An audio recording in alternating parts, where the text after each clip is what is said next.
Hello everyone. Before we start, make sure to like and subscribe to the channel, and leave a comment with where you're from and what time you're watching. That way, YouTube will keep showing you stories just like this one. Now, let's begin. February in the Cascades seemed like a good idea when I planned it from my apartment in Seattle. My sister had just gotten engaged.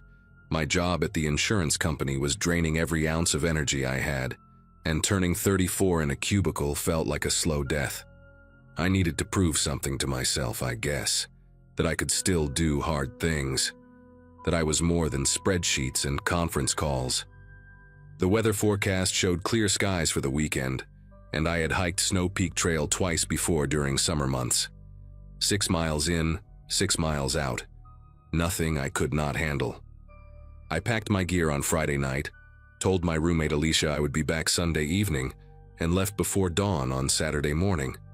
The trailhead parking lot was empty when I arrived, which should have been my first warning.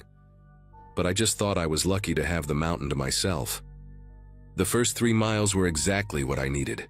Cold air burning my lungs, the crunch of packed snow under my boots, and absolute silence except for the occasional bird. Pine trees lined both sides of the trail like frozen sentinels, their branches heavy with white powder. I stopped around 10 in the morning to eat a granola bar and check my phone. No signal, but I had downloaded the offline trail map. Everything looked perfect.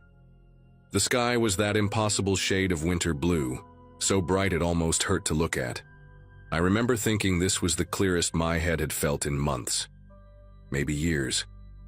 I took a few photos, adjusted my backpack straps, and kept moving. By 11, I noticed the first clouds gathering on the western ridge. They looked far away, nothing urgent. I kept hiking. That was my second mistake, and the one that nearly cost me my life. The storm came faster than anything I had ever experienced. One moment I was walking under scattered clouds, and 40 minutes later, the sky turned the color of wet concrete. The temperature dropped so suddenly that my exposed cheeks went from cold to numb in what felt like seconds. I stopped to pull on my balaclava and extra gloves, fumbling with the zipper on my pack as the first snowflakes started falling.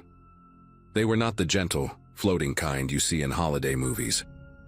These came down hard and fast, driven sideways by a wind that seemed to appear from nowhere. Within 15 minutes, I could barely see 20 feet ahead. The trail markers, those little orange flags tied to branches that had been guiding me all morning, disappeared into a wall of white. I pulled out my phone to check the offline map, but my fingers were already stiff inside my gloves, and the screen kept registering phantom touches from the moisture. I managed to get my bearings. I was about 4 miles from the trailhead, maybe 4.5. I needed to turn back immediately. Turning back sounds simple when you say it like that. But when visibility drops to almost nothing and every direction looks identical, simple becomes impossible. The trail I had been following was gone, buried under fresh snow that was accumulating faster than I could process. I tried to retrace my footprints, but they were filling in behind me, softening into vague depressions that could have been anything. Rocks, roots, animal tracks. The wind made it hard to think. It was not just cold, it was loud. A constant roaring in my ears that drowned out everything else. I picked a direction that felt right and started walking, telling myself that as long as I kept moving downhill, I would eventually reach the road. That is basic mountain survival. Water flows down, trails follow water, roads follow trails. I just had to stay calm and keep moving. But after 20 minutes of walking, the ground started sloping upward again. I had gone the wrong way. I was heading deeper into the wilderness, not out of it. And that is when I looked down and noticed the footprints. At first, my brain tried to make sense of them in a logical way. I thought maybe I had walked in a circle without realizing it, that these were my own tracks from minutes earlier. But the prints were too fresh, the edges too crisp, and they were not behind me, they were beside me. A second set of boot prints running parallel to mine, maybe 3 feet to my left. I stopped walking and stared at them. The snow was coming down so heavy that any tracks should have been half buried within minutes, but these looked like they had just been made. I turned around slowly, scanning the white void behind me. Nothing. Just snow and trees and that horrible howling wind. I called out, asking if anyone was there, and my voice sounded small and swallowed by the storm. No response. I looked back at the footprints. They were slightly larger than mine. The tread pattern different. Deeper grooves, a blockier heel. Someone else was out here with me. Someone who had been walking right next to me without making a sound. The rational part of my brain, the part that had kept me alive so far, tried to offer explanations. Maybe another hiker had gotten caught in the storm too. Maybe they were lost like me and had spotted my tracks and decided to follow them. That would be smart, actually. 2 people have a better chance of surviving than 1. But if that were true, why had they not called out to me? Why had they stayed just out of sight, matching my pace? Close enough to leave prints beside mine, but never close enough to see. I started walking again, faster this time, and I made myself look down every few steps. The prints kept appearing. Left foot, right foot, left foot, right foot. Perfectly parallel to mine. Whoever this was, they were not falling behind or pulling ahead. They were staying exactly even with me, moving when I moved, stopping when I stopped. I tested it once, paused mid-step with my right foot still raised, and I swear I heard the faintest crunch in the snow to my left, like someone else had frozen in the same position. Then nothing, just the wind. I lowered my foot and kept going, and the prints continued beside me as if they had never stopped. I do not know how long I walked like that. Time stops making sense when you are cold enough and scared enough. It could have been 30 minutes or 2 hours. The snow kept falling, the wind kept screaming, and those prints kept appearing beside mine with mechanical precision. At some point I realized they were not just parallel anymore. They were angling inward, slowly, degree by degree, guiding my path to the left. I had not noticed it happening, but when I stopped to check my phone again, the compass showed I was now heading northwest instead of south, deeper into the backcountry, further from the road. Whoever was out there was not just following me, they were hurting me. I felt a surge of anger cut through the fear, hot and sudden. I was not going to die out here because some sick person wanted to play games. I forced myself to stop walking and think. The wind was coming from the west, which meant if I kept it on my right cheek, I would be heading south. Simple. I adjusted my direction and started moving again, deliberately ignoring the footprints now. I would not look at them. I would not let them guide me anywhere. But the prints changed too. They were no longer beside me. They were in front of me now, cutting across my path at a diagonal, forcing me to either step over them or veer left to avoid them. Every time I corrected my course, new prints appeared ahead, blocking me, redirecting me. It was like trying to walk through a maze that was being built around me in real time. I stopped again, and this time I screamed into the storm, a raw, wordless sound that tore at my throat. I demanded that whoever was out there show themselves. I called them a coward. I said things I'm not proud of, desperate things, begging things. The wind swallowed every word. And then, for just a second, the snow thinned enough that I could see maybe 50 feet ahead. There was a shape standing between 2 pine trees. A person. Tall, wearing dark clothing, completely motionless. I could not make out a face, just the outline of a body, a hood pulled up, arms hanging at their sides. We stood there looking at each other, or at least I think we did. And then the snow thickened again and they were gone. Something broke inside me after that. Not courage, I do not think I had any left by then, but the paralysis that had been building in my chest. Seeing them, actually seeing a real human shape standing there watching me, made it concrete. This was not my imagination. This was not hypothermia playing tricks on my brain. Someone was out here with me, and they did not want to help. They wanted something else. I reached into my jacket pocket and pulled out the small canister of bear spray I always carried on hikes. It was not much, but it was something. I held it in my right hand with my thumb on the trigger and started walking again, this time moving as fast as I could without running. Running in deep snow is almost impossible anyway, and I needed to conserve energy. My legs burned. My lungs ached. I kept the wind on my right cheek like a lifeline and refused to look at the ground anymore. I did not want to see the prints. I did not want to know how close they were getting. I just focused on putting one foot in front of the other, counting my steps to keep from screaming. I had counted to somewhere around 300 when the trees opened up and I nearly walked off the edge of a ravine. I caught myself at the last second, grabbing a branch that scraped through my glove and tore the skin underneath. Below me was a drop of maybe 40 feet, rocky and steep, with a frozen creek at the bottom glinting dully through the snow. My heart was pounding so hard I could feel it in my teeth. I looked to my left, then to my right, trying to find a way around. The ravine stretched in both directions as far as I could see, which was not far, but far enough to know I could not just walk around it quickly. This was where they had been guiding me. This was the dead end. I spun around, expecting to see that dark figure emerging from the white, but there was nothing behind me except snow and silence. The footprints were there, though, a whole trail of them leading right up to where I stood, stopping maybe 10 feet away from me. Fresh, crisp, patient. Whoever this was, they had brought me here on purpose, and now they were waiting to see what I would do.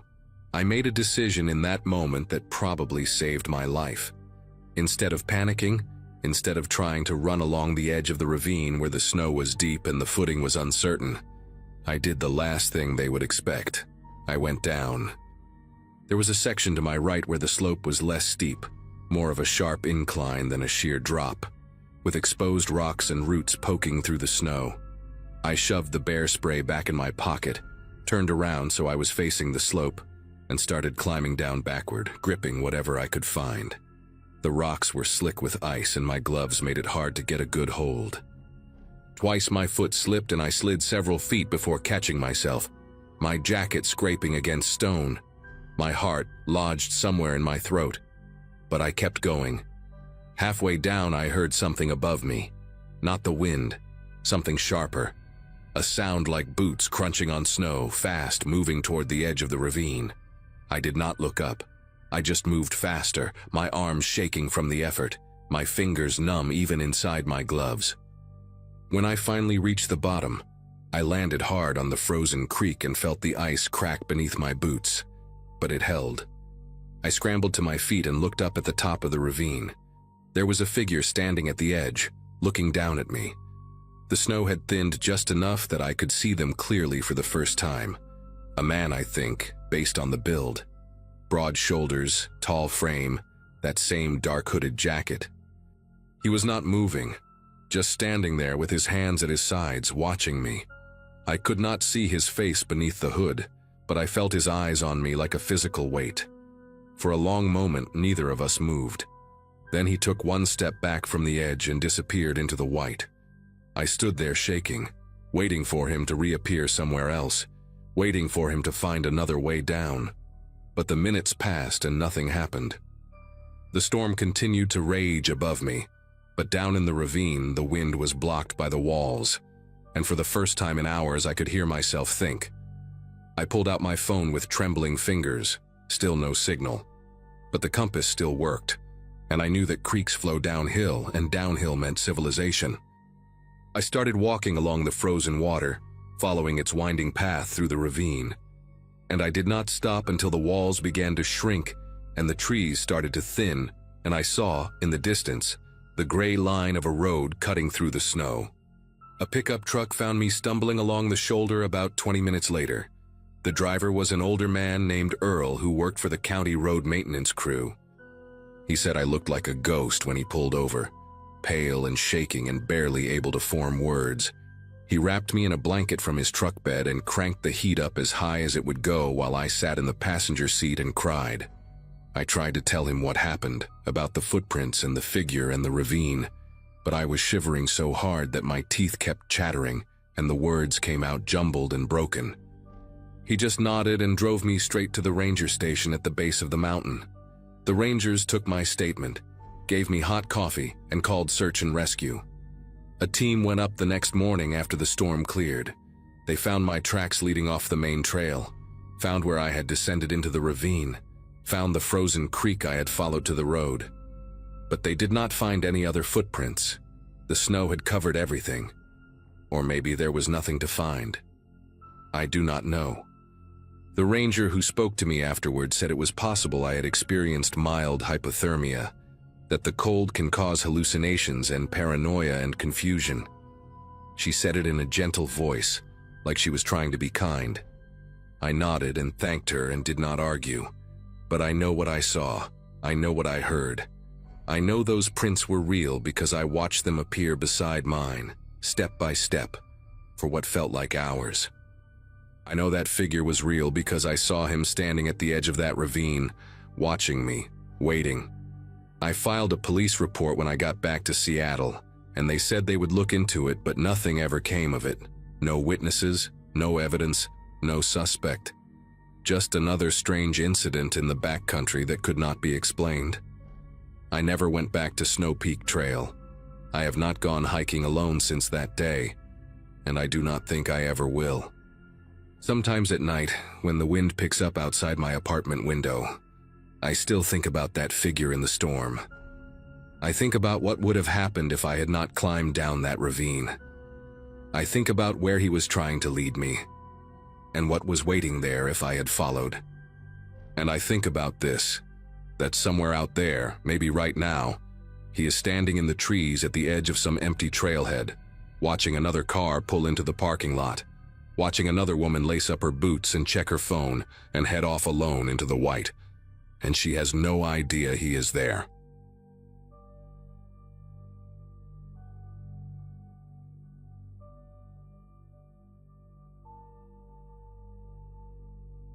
Night shifts at a 24-hour laundromat teach you things about people that daylight never reveals.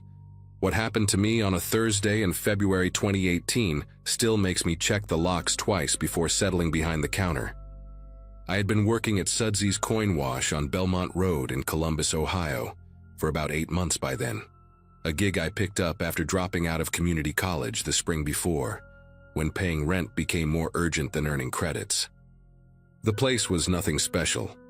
12 industrial washers, 8 dryers, fluorescent lights that buzzed like angry insects, and a small office in the back where I spent most of my shift watching Netflix on my phone and occasionally helping customers with jammed machines. My shift ran from 11 at night until 7 in the morning, and most nights I saw maybe 4 or 5 people total. That Thursday, the weather forecast had warned about a polar vortex pushing temperatures down to -15 degrees, the kind of cold that kills homeless people and cracks car batteries in half. Around 2 in the morning, the laundromat was completely empty. The wind outside howled against the plate glass windows so hard I kept expecting them to shatter inward. I had just finished mopping the floor near the folding tables when I noticed a woman standing outside the front door, her face pressed close to the glass, her breath making little clouds of fog that disappeared almost instantly in the brutal air. She was wearing a thin jacket, not even close to appropriate for that weather, and no gloves. Her fingers were red, almost purple at the tips, and she was shivering so violently I could see her whole body trembling even through the door. She made eye contact with me and raised one hand in a weak wave, then pointed at the door handle. Company policy was clear. After midnight, the doors stayed locked and customers had to use the buzzer system. But looking at this woman, maybe in her late 40s with graying hair plastered to her forehead and desperation carved into every line of her face, I knew I could not leave her out there to freeze. I walked over and unlocked the door, and she practically fell inside, bringing a wave of frozen air with her that made me gasp. She thanked me in a voice that was barely a whisper, her words cracking like ice breaking on a pond. Her name was Renee, she said, and her car had broken down about a mile up the road. She had been walking, trying to find somewhere open, anywhere with heat. Her phone was dead. She held it up to show me the blank screen, and she just needed to warm up and call her brother to come pick her up. It all made perfect sense. I told her she could sit in one of the plastic chairs near the dryers, where the residual heat made that corner the warmest spot in the building. I even offered her the cup of coffee I had been nursing, which she accepted with trembling hands. Watching her wrap her fingers around that styrofoam cup, I felt good about my decision. This was basic human decency. You do not let someone die of hypothermia because of a company policy written by people who had probably never worked a night shift in their lives. For the next 20 minutes or so, things were calm. Renee sat quietly, sipping the coffee, slowly regaining color in her cheeks and fingers. She asked if she could use the phone in my office to call her brother, and I said of course, leading her to the back. The office was small, barely bigger than a closet, with a metal desk, a rolling chair, a safe bolted to the floor where I deposited the coin collections, and a corded phone that looked like it belonged in a museum. She dialed a number, spoke briefly to someone. I could hear a male voice on the other end but could not make out the words, and then hung up. Her brother was on his way, she told me. Maybe 30 minutes out. She thanked me again, and I noticed that she was looking around the office as she spoke, her eyes moving slowly across the safe, the desk drawers, the small security monitor that showed grainy footage of the main floor. At the time, I thought nothing of it. She was probably just curious or bored or still disoriented from the cold. I walked her back to her chair by the dryers and returned to my spot behind the counter. About 15 minutes later, the buzzer rang. I looked up at the security monitor and saw a man standing outside, hands shoved deep in his coat pockets, shoulders hunched against the wind. He was tall, probably 6'3" or 4", with a shaved head and a thick beard that had frost clinging to it. I assumed this was the brother, arriving faster than expected. I glanced over at Renee, and she was already standing up, walking toward the door. But something about the way she moved caught my attention. She did not seem surprised or relieved the way you would expect someone to be when their ride finally shows up after being stranded in deadly cold. Her pace was measured, almost casual, and she kept her eyes fixed on me rather than on the man outside. I pressed the button to unlock the door, and the man stepped inside, stamping his boots on the mat and blowing into his cupped hands. He nodded at me once, a quick jerk of his chin, but did not say thank you or offer any greeting. He walked straight past the counter and stood next to Renee near the dryers, and the two of them began speaking in voices too low for me to hear. I tried to go back to my phone, scrolling through social media without really seeing anything on the screen. But I could not focus.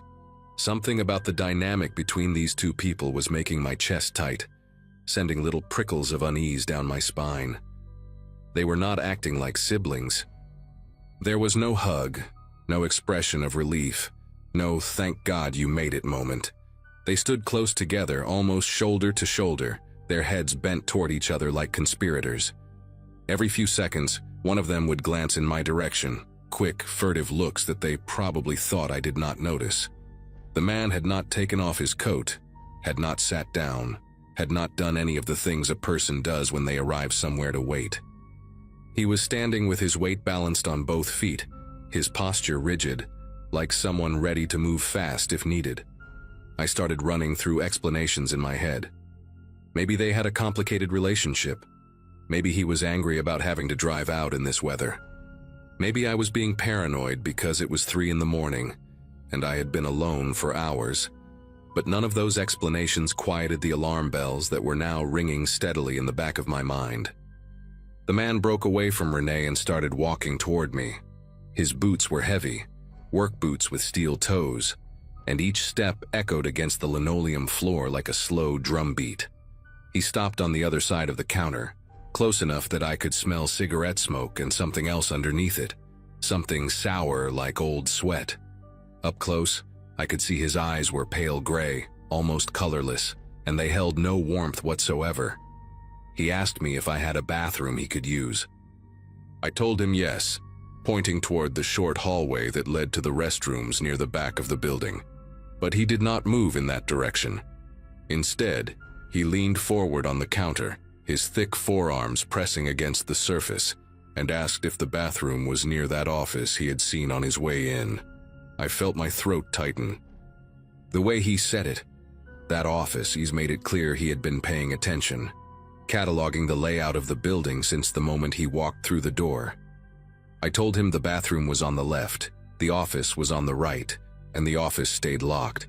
He smiled at that, a small curving of his lips that did not reach those dead gray eyes, and then finally turned and walked down the hallway. I watched him disappear around the corner, and immediately Renee appeared at the counter like she had been waiting for that exact moment. She leaned in close, closer than was comfortable, and I could see a small scar running through her left eyebrow that I had not noticed before. She asked me if I was here alone tonight. The question hit me like a bucket of ice water.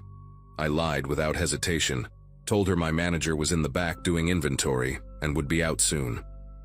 Something flickered across her face. Frustration, maybe, or recalculation, and she glanced toward the hallway where the man had gone. She asked another question then, her voice still friendly but with an edge underneath it now, wanting to know what time my shift ended and if someone else would be coming in to relieve me.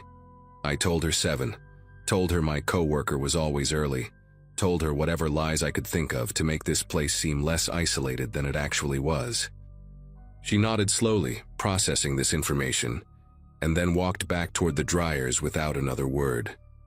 My heart was pounding so hard I could feel it in my temples. These people were not here by accident.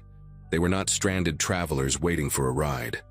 They were here for something specific, and I was starting to understand exactly what that something was. The man came back from the hallway, but he did not return to where Renee was sitting. Instead, he walked directly to the office door and tried the handle. Just like that. No pretense, no excuse. He rattled it once, twice, then looked back at me with those flat gray eyes and asked if I could open it because he thought he left his phone in there when his sister made that call earlier. The lie was so transparent, it was almost insulting. I told him no, told him the office stayed locked and only the morning manager had the key. That was another lie. The key was in my pocket, had been there all night, but I delivered it with as much conviction as I could muster. He stared at me for a long moment, and I saw his jaw tighten, the muscles bunching beneath his beard. Then he turned and walked back to Renee, and the two of them had another whispered conversation. I used that moment to pull out my phone, keeping it below the counter where they could not see it. My hands were unsteady as I typed, my fingers clumsy on the screen. I pulled up the number for the local police precinct. Not 911 because I did not know if this qualified as an emergency yet, but the non-emergency line I had saved months ago after a drunk customer threatened to break our windows. I kept my eyes on them while the phone rang, watching as the man walked back toward the office door. This time he did not bother with the handle. He planted his shoulder against the door and pushed, testing its strength, the wood groaning under the pressure. Renee was standing now too, positioned near the front entrance, and I realized with a sickening lurch that she was blocking my only way out.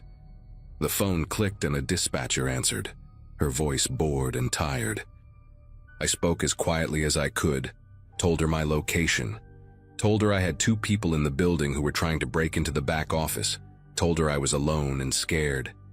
She asked me to stay on the line, told me officers were being dispatched, told me to stay calm and not to confront them. I almost laughed at that last part. Confrontation was the furthest thing from my mind. All I wanted was to survive the next however many minutes until help arrived.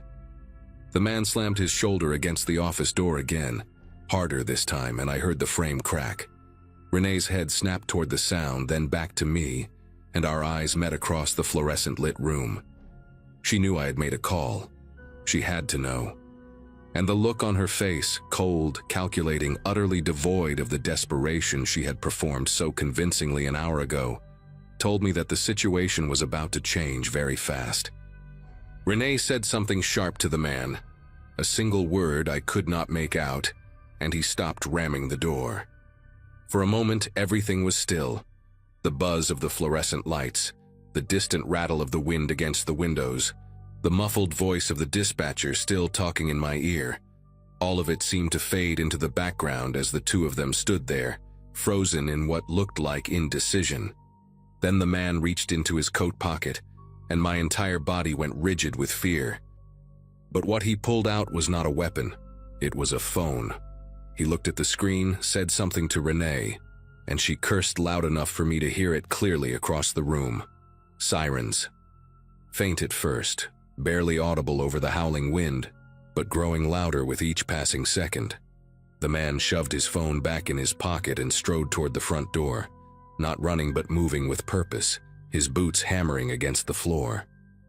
Renee followed right behind him, pausing only to look back at me one last time.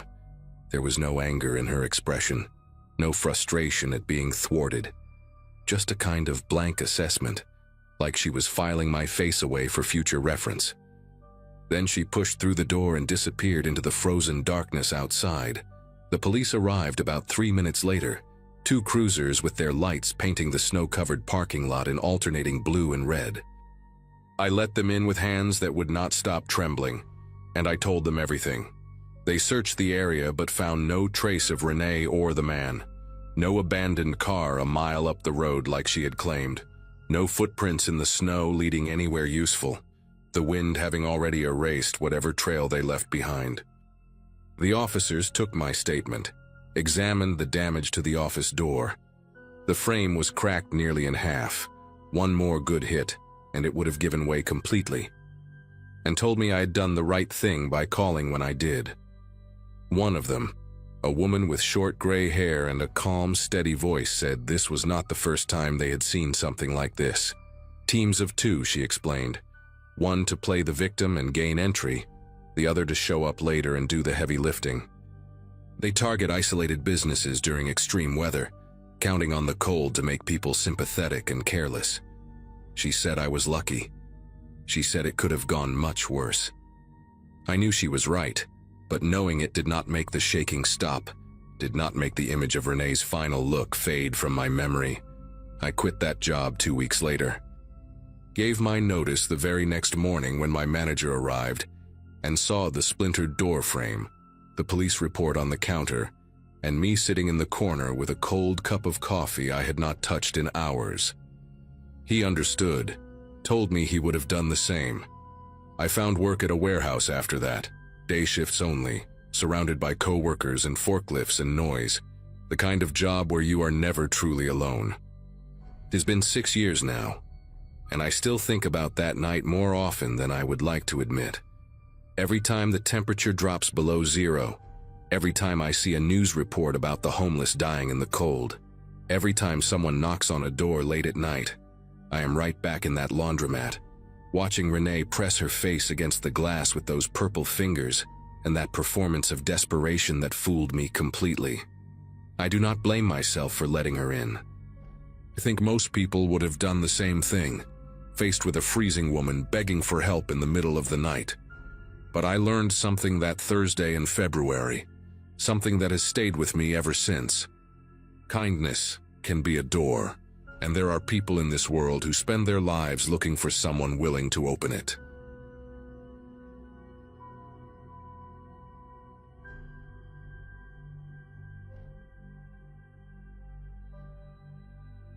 My commute home from the warehouse usually takes about 40 minutes, but that night in January 2023, it was closer to an hour because of the ice. I had just turned 34 a week before, and my wife kept telling me I needed to find a job closer to home, something that did not require driving through rural stretches of road at 11 at night. She was right, of course. She usually is.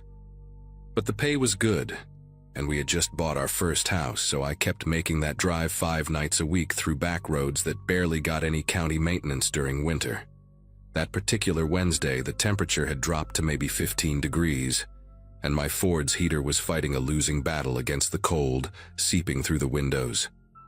I remember being tired, the kind of bone-deep exhaustion that comes from loading trucks for 10 hours straight. All I wanted was to get home, kiss my wife, and collapse into bed.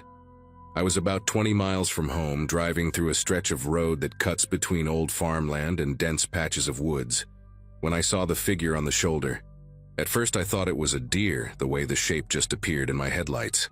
But then I saw arms waving, and I realized it was a person, a woman, maybe in her 40s, wearing a dark coat that was way too thin for that kind of weather. She was standing next to what looked like an old Chevy sedan, The hood popped open, and she was flagging me down with both hands like her life depended on it. Now, I grew up in a small town. My parents taught me to help people when they need it. And out here, on a road like this with no cell service and temperatures that could kill you in a couple hours, leaving someone stranded was not something I could do. So I pulled over about 30 feet ahead of her car and put my hazards on. I sat there for a second, watching her in my rearview mirror as she jogged toward my truck. Something in my gut tightened, but I told myself I was being paranoid. She came up to my passenger window and I rolled it down halfway. The cold hit my face immediately, sharp and biting. Up close, I could see she was younger than I first thought, maybe early 30s with dark hair pulled back in a messy ponytail. Her nose was red from the cold, and she was shivering hard, her teeth actually chattering when she spoke. She told me her car had died about an hour ago, and she had been waiting for someone to pass by. Said her phone was dead and she needed a ride to her brother's place, which was just a few miles down the road. She pointed vaguely into the darkness ahead, past where my headlights reached. I asked her if she wanted me to take a look at her car first, maybe try to jump it, but she shook her head fast and said it was no use, that the engine had been giving her trouble for weeks and it finally gave out for good. The way she said it, quick and dismissive, made me pause, but she looked genuinely cold, genuinely desperate, and I could not just leave her out there. So I unlocked the door and told her to get in. She slid into the passenger seat and immediately put her hands up to the heating vents, rubbing them together. She smelled like cigarettes and something else, something sour that I could not quite place.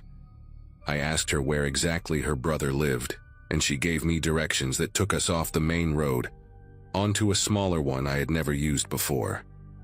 I knew the area well enough to know there were a few houses scattered out that way, old properties with long driveways hidden behind trees, so it did not seem impossible. But as I turned onto this narrower road, I noticed how the pavement got worse almost immediately. Patches of ice everywhere. No tire tracks ahead of us, no sign that anyone had driven through here recently. The woods closed in on both sides, branches hanging low and scraping against my truck as I drove. I slowed down to maybe 20 miles an hour because I could barely see where I was going. My headlights just got swallowed by the darkness ahead. And that was when she told me to keep going, that it was just a little further. Her voice had changed, not scared anymore, calm, almost flat. I glanced at her and she was not looking at me. She was staring straight ahead, her hands no longer rubbing together for warmth, just resting on her thighs. The shivering had stopped too, which struck me as strange because the heater in my truck was not that good, and she had been freezing just minutes ago. I asked her how much further, trying to keep my voice casual, and she just said soon. That was it. Soon. No other details, no landmarks to watch for, nothing. My grip on the steering wheel got tighter. I started thinking about how far we had come from the main road. Maybe 2 miles, maybe more.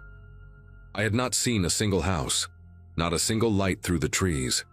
Just darkness and ice and this woman sitting next to me, who suddenly did not seem like the same person I had picked up. I thought about my wife at home, probably asleep by now, not knowing where I was. I thought about how no one would find me out here if something happened.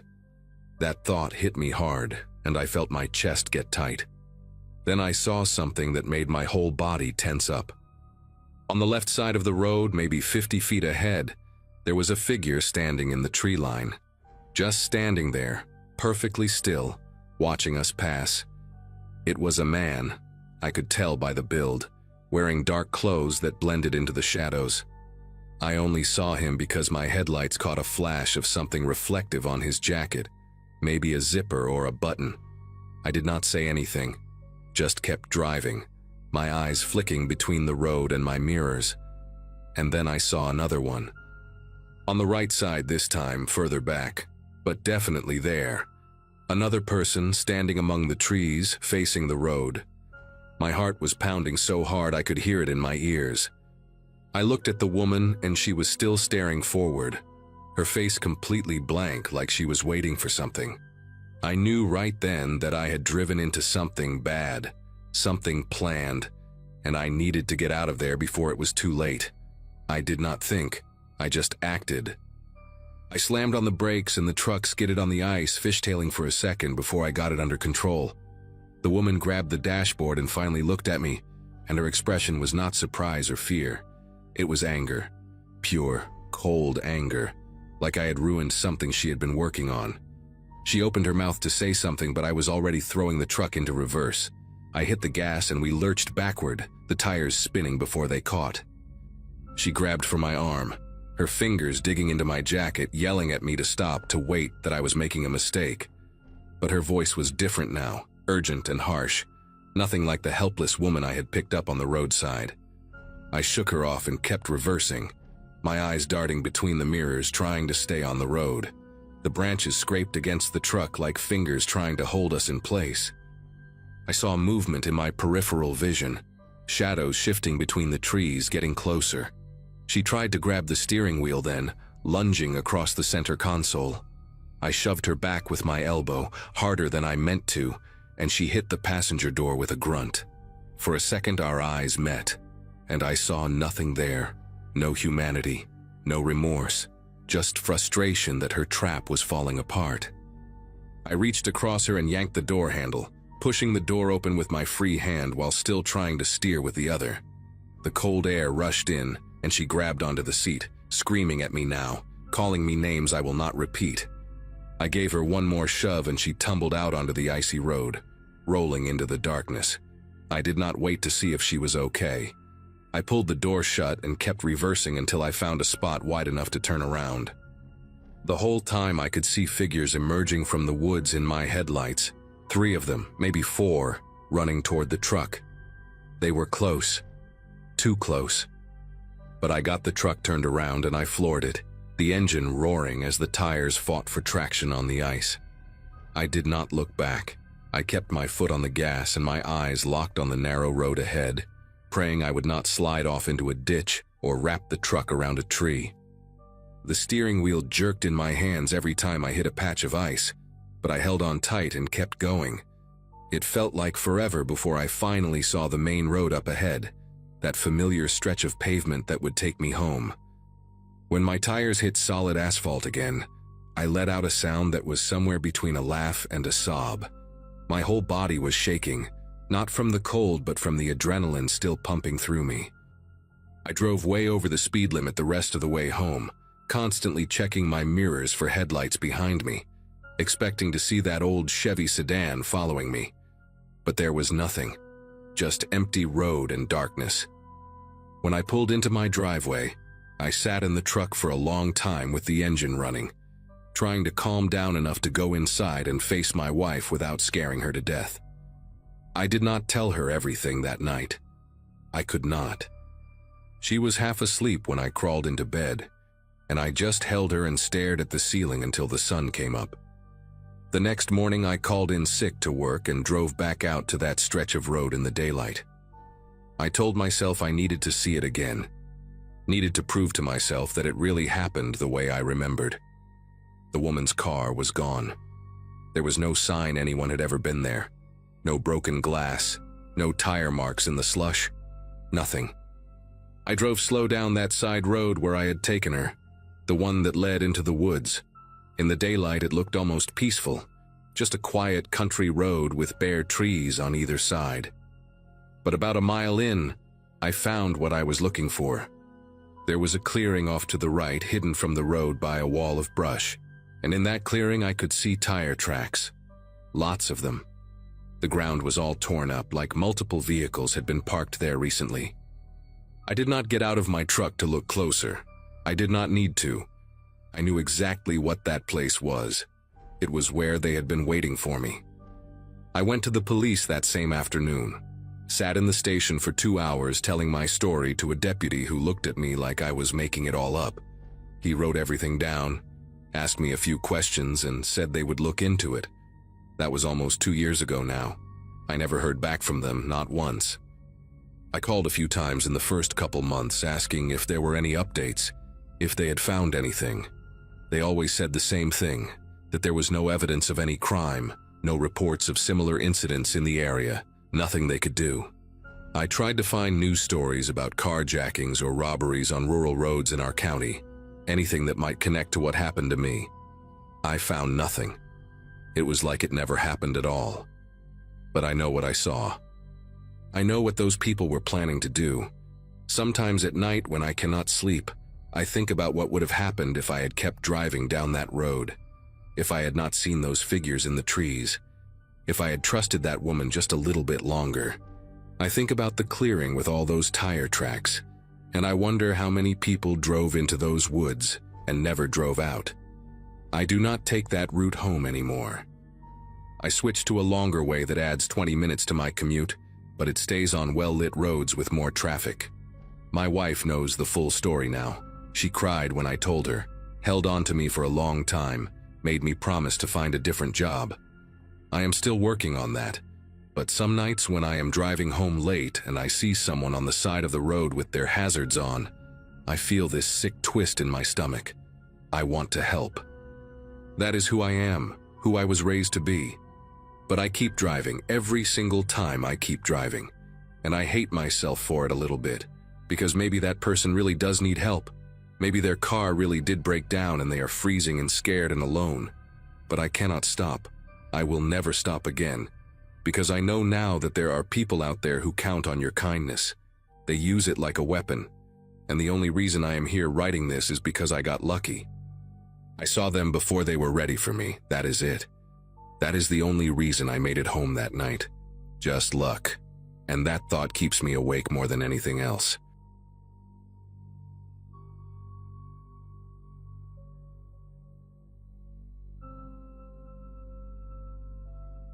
"17 hours into a haul across the Dalton Highway in February, you start questioning every decision that brought you to this point. My graduating class back in 2009 had gone off to college, to office jobs, to lives with central heating and weekends off. And there I was, gripping a steering wheel at 2 in the morning while the Arctic tried its best to kill me. I drove freight for Kenworth Logistics out of Fairbanks, running loads up to Prudhoe Bay during the winter season when the ice roads opened, and the money got good enough to make a man forget common sense. On this run, I was hauling drilling equipment worth more than I would make in 5 years, creeping along at 20 miles an hour, because the whiteout had turned the world into a wall of static. My rig was a Peterbilt 379 that I had named Rosemary after my grandmother, and she was the only thing between me and a frozen death in a ditch. The heater blasted on full, the wipers fought a losing battle against the snow, and somewhere behind all that white nothing, the sun would not rise for another 6 hours.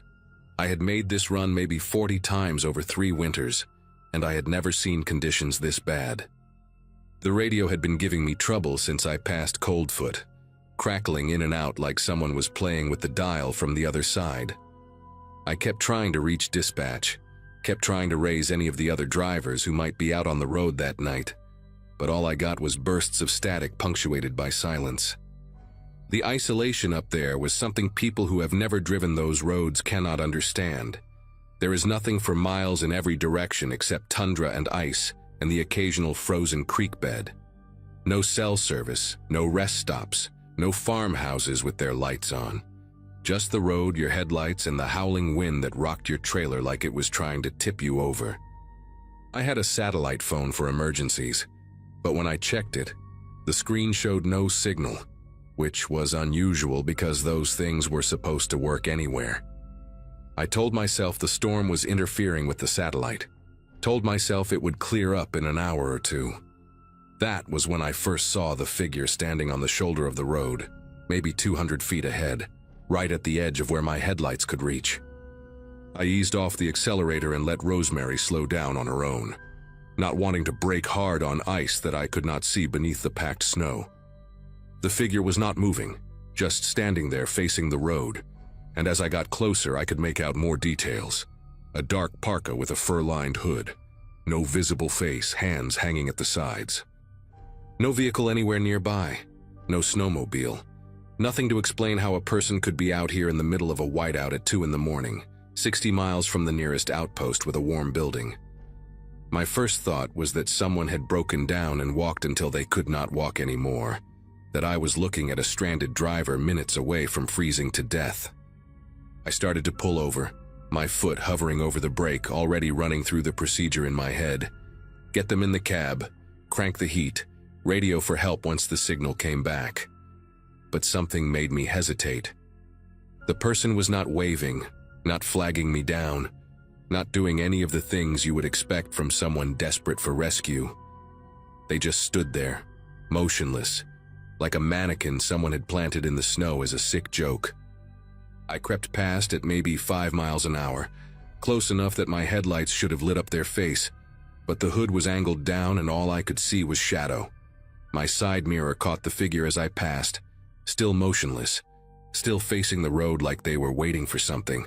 I told myself to stop, told myself that leaving someone out here was the same as leaving them to die, but my hands would not turn the wheel. There was something wrong with the way they stood, something unnatural about that perfect stillness in a wind that was gusting hard enough to rock my trailer. I watched the mirror as the figure shrank behind me, swallowed by the whiteout, and I felt a guilt that sat heavy in my chest. I grabbed the radio and tried again, hoping to report the sighting to someone, anyone, but all I got was that same dead static. The satellite phone still showed no signal. I was completely alone out there, and I had just driven past what might have been a dying person, because something in my gut told me not to stop. I replayed the image in my head over and over. The dark parka, the fur-lined hood, the hands hanging limp at the sides, and tried to convince myself I had made the right call. About 20 minutes later, the engine temperature gauge started creeping toward the red. Rosemary had never overheated on me before, not once in 3 years, and I knew immediately that something was wrong.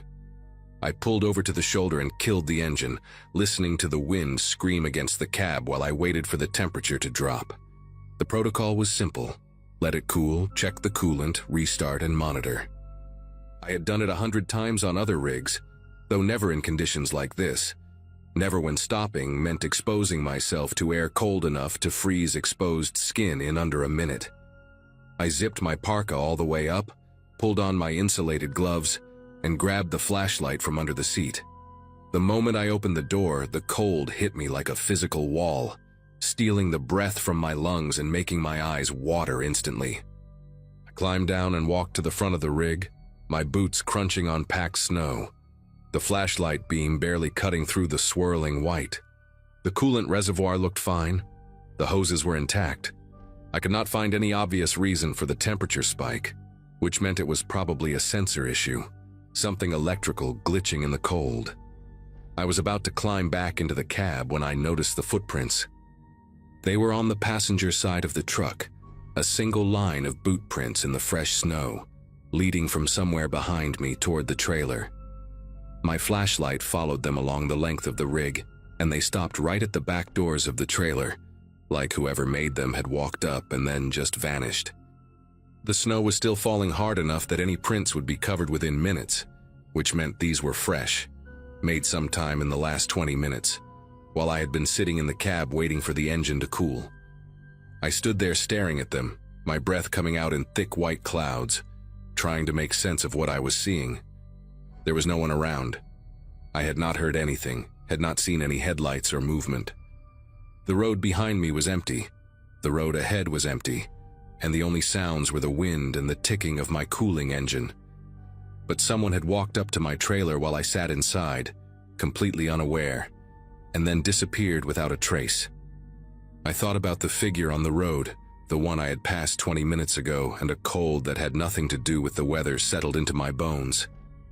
I walked toward the back of the trailer, flashlight raised, half expecting someone to jump out at me from behind the wheels. The footprints led right up to the double doors and stopped there, but the seal on the trailer was still intact. The metal lock I had secured back in Fairbanks was exactly where I had left it, untouched and frozen solid. Whoever had walked up here had not tried to break in, had not tried to steal whatever was inside. They had just walked up, stood at the doors, and then what? I circled the trailer slowly, checking every shadow, every gap between the wheels, but there was no one. The wind howled and the snow swirled, and I was completely alone. I thought about following the footprints backward, tracing them to wherever they had come from, but the idea of walking away from my rig into that white nothing made my chest tight with fear. Instead, I hurried back to the cab, climbed inside, and locked both doors. My heart was pounding so hard I could feel it in my temples. I tried the radio again, desperate to hear another human voice, but the static was even worse now, a harsh crackling that sounded almost like interference from another signal. The engine had cooled enough to restart, so I fired up Rosemary and pulled back onto the road, pushing the speed as high as I dared in conditions that demanded caution. Every few seconds I checked my mirrors, watching for headlights behind me, watching for movement in the white wall that surrounded the truck. Nothing, just snow and darkness and the faint glow of my own taillights reflecting off the storm. I drove for maybe 10 miles, my grip on the wheel so tight my knuckles ached, before I noticed something that made me ease off the gas again. The trailer was swaying. Not the normal rocking you get from wind gusts or uneven road surface, but a rhythmic, deliberate swaying, like something inside was shifting its weight from side to side. I knew what I was hauling: drilling equipment, crates of machine parts, heavy industrial materials strapped down to pallets. None of it should be moving. None of it could move unless the straps had come loose, or unless someone was inside the trailer, pushing against the load. I watched the mirror and saw the trailer sway again, a slow pendulum motion that had no natural explanation, and I felt every hair on my arm stand up beneath my coat. I was not going to stop. That was the one thing I knew for certain. Whatever was happening back there, whoever was back there, they wanted me to pull over again. They wanted me outside the cab, exposed, vulnerable. The figure on the road had been bait, the engine trouble had been a trap, and now this swaying was another attempt to make me stop. I pushed the accelerator down and felt Rosemary surge forward, the speedometer climbing past 30, then 35, faster than anyone should drive on an ice road in a whiteout. The trailer kept swaying behind me, more violently now, like whoever was inside could feel me accelerating and was trying to throw off my balance. I gripped the wheel with both hands and kept my eyes locked on the narrow cone of visibility ahead, praying I would not hit a patch of black ice or a drift that would send me spinning off the road. The next checkpoint was Deadhorse, maybe 40 miles ahead, and if I could just make it there without stopping, I would be safe. There would be other people, other trucks, a place with lights and warmth and witnesses. I just had to keep driving and not look back. Then the banging started. It came from the roof of the cab directly above my head, a heavy, rhythmic pounding, like someone was up there slamming their fist against the metal. I jerked in my seat and nearly swerved off the road, my heart hammering so hard I could barely breathe. The banging continued, 3 hits, then a pause, then 3 more, a pattern that was too deliberate to be anything accidental. I tried to tell myself it was ice falling from an overpass, debris from the storm, anything but what it obviously was. But there are no overpasses on the Dalton Highway. There is nothing above you but sky and snow, and the occasional raven. Someone was on top of my truck, pounding on the roof while I drove through a whiteout at 40 miles an hour, and I had no idea how they had gotten there or what they wanted. I floored the accelerator and pushed Rosemary to 50, then 55, the trailer fishtailing behind me, the banging above me getting faster and more insistent. The radio crackled suddenly, and for one heart-stopping moment I thought I heard a voice, low, distorted, impossible to understand, before it dissolved back into static. I do not know how long I drove like that, speeding through a whiteout with someone on my roof and something in my trailer, both hands welded to the wheel, eyes burning from not blinking. It could have been 20 minutes or it could have been an hour. Time stopped meaning anything. The banging would pause for long stretches and then start again, sometimes directly above me, sometimes toward the back of the cab, like whoever was up there was crawling around, testing different spots. At one point I heard a scraping sound near the passenger window, metal on metal, and I looked over just in time to see something dark flash past the glass. A hand, maybe, or a boot, gone before I could focus on it. I screamed, actually screamed out loud in the cab, and swerved hard enough that the trailer jackknifed for a terrifying second before I corrected. The road ahead was still nothing but white. The mirrors showed nothing but white, and the only proof I had that any of this was real was the pounding above me and the wild swaying behind me and the taste of copper in my mouth from biting my own tongue. Then, like a miracle, I saw lights. Faint at first, just a yellowish glow in the distance that I thought might be a hallucination, but they grew brighter as I pushed toward them. Dead Horse, the outpost. I could see the outline of buildings, the orange glow of sodium lamps cutting through the storm, the shapes of other vehicles parked in a lot. I laid on the horn and did not let go, blasting it over and over as I barreled toward the checkpoint, not caring if I woke every person within 10 miles. The banging on the roof stopped the moment the lights came into view. Just stopped, like someone had flipped a switch. The swaying in the trailer settled into the normal rhythm of road vibration. By the time I pulled into the lot and slammed the brakes, skidding to a stop in front of the main building, everything was quiet. I sat there for a long moment, engine running, doors locked, hands still gripping the wheel, waiting for something to happen. Nothing did. Workers came out of the building drawn by my horn, and I watched them approach with flashlights, their faces confused and concerned. When I finally opened the door and stumbled out into the cold, I could barely speak. I just pointed at the roof, then at the trailer, and managed to say one word. Someone. They searched everything. A crew of 6 men with flashlights and crowbars went over every inch of my rig, while I sat inside the main building wrapped in a blanket, drinking coffee that I could not taste. They found scratches on the roof of the cab, long, deep gouges in the paint that had not been there when I left Fairbanks. They found a vent panel on the underside of the trailer that had been pried open, the screws stripped, and the metal bent inward like someone had forced their way through. The cargo inside was undisturbed, still strapped down exactly as I had loaded it, but there were wet boot prints on the floor of the trailer and handprints on the walls where someone had braced themselves against the swaying. No one was inside when they opened the doors. Whoever had been there was gone, vanished into the storm before the truck even came to a full stop. The police took my statement and told me that I was not the first driver to report something like this on the Dalton. There had been others over the years, trucks found abandoned with no sign of the driver, rigs that arrived at checkpoints with damage no one could explain, reports of figures standing on the road in conditions no sane person would survive. They never caught anyone. They never found any bodies. They just had stories, dozens of them, going back decades. I quit hauling ice roads after that night, turned in my notice to Kenworth the day I got back to Fairbanks, and never looked back. I drive local routes now, short hauls around the lower 48 where there are gas stations every 20 miles, and cell service never drops. The money is worse, but I sleep at night, which is more than I could say for the first 6 months after that run. I still think about it, though. I think about the figure standing on the shoulder of the road, motionless in a wind that should have knocked them flat.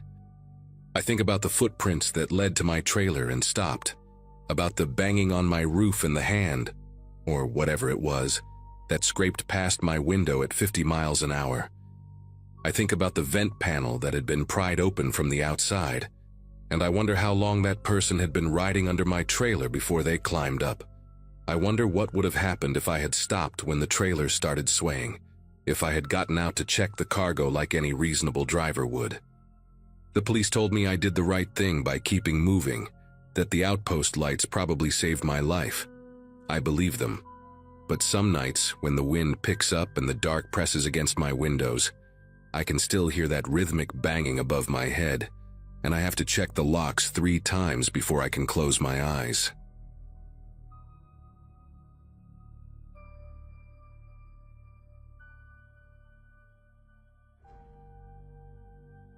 Around 2 a.m. on a Thursday in February, I woke up because of the silence. That sounds weird, but anyone who has lived through a real winter knows what I mean. When you fall asleep with the heater humming and the refrigerator buzzing in the background, your brain gets used to that noise. It becomes white noise, almost like a lullaby. But when everything goes dead at once, That sudden absence of sound hits you harder than any loud bang. I sat up in bed, already feeling the cold creeping into the room. My phone was on the nightstand, and when I checked it, the screen showed 2:17 a.m. and a battery at 63%. No service bars. The power had gone out, and judging by how fast the temperature was dropping, it had been out for a while. I pulled the blanket tighter around my shoulders and just sat there for a moment, trying to decide if I should get up or wait it out until morning. I had rented this place for 2 weeks to get some writing done away from the city. It was a small house about 40 minutes outside of Portland, Oregon, tucked at the end of a gravel road with maybe 3 other properties scattered along the way. My nearest neighbor was probably half a mile down. I had turned 34 the month before and decided I needed to finally finish the novel I'd been working on for 3 years. A friend of a friend owned this cabin and let me have it cheap for the off-season. It had seemed like such a good idea when I booked it. Quiet, isolated, peaceful. But sitting there in the pitch dark with no heat and no way to call anyone, peaceful was not the word that came to mind. I grabbed my phone and turned on the flashlight, pointing it around the bedroom. Everything looked normal. My laptop on the desk, my suitcase in the corner, the window showing nothing but black and the faint reflection of my own face staring back at me. I decided to check the rest of the house, mostly to make sure no pipes had burst or anything like that. The owner had warned me that the plumbing could be finicky in extreme cold, and the last thing I needed was to deal with water damage on top of everything else. I swung my legs out of bed and immediately regretted it. The floor was freezing, even through my thick socks. I found my boots near the door and shoved my feet into them without bothering to lace them up. The flashlight on my phone cut a narrow beam through the darkness as I walked down the short hallway toward the kitchen. The house was small, just a bedroom, a bathroom, a combined living room and kitchen area, and a tiny mudroom by the back door. It took me maybe 30 seconds to walk the whole thing. The fridge was silent, the stovetop cold, and when I flipped a light switch out of habit, nothing happened. I stood in the kitchen for a moment, listening. Outside, I could hear the wind pushing against the walls, but inside, there was nothing. Just my own breathing and the soft creak of the floorboards under my weight. That was when I decided to check the windows and doors. Not because I was scared at that point, but because it seemed like the responsible thing to do. If the power was out across the area, that meant no street lights, no porch lights, nothing. Total darkness outside. And I was a woman alone in a house I barely knew, in a place where I did not know anyone. It just made sense to double-check that everything was locked up. I started with the front door, which was secure. Then the 2 windows in the living room, both latched. The bathroom window, too small for anyone to fit through anyway, was locked. I saved the back door for last because it was in the mudroom, and the mudroom was the coldest part of the house.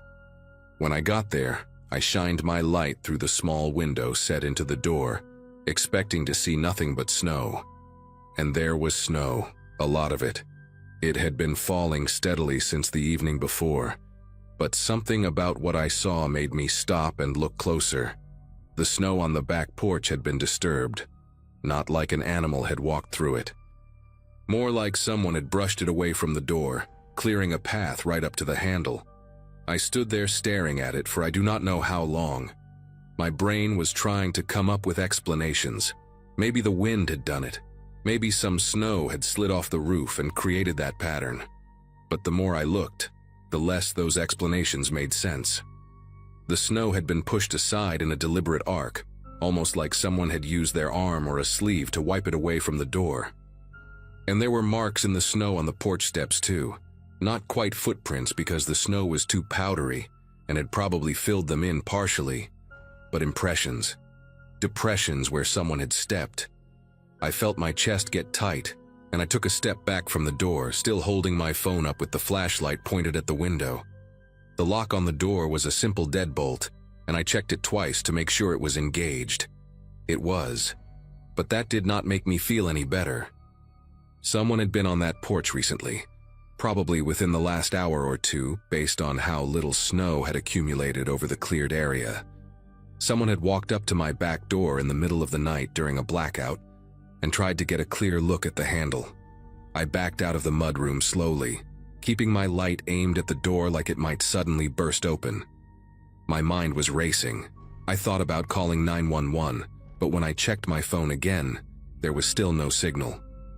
Not even one bar.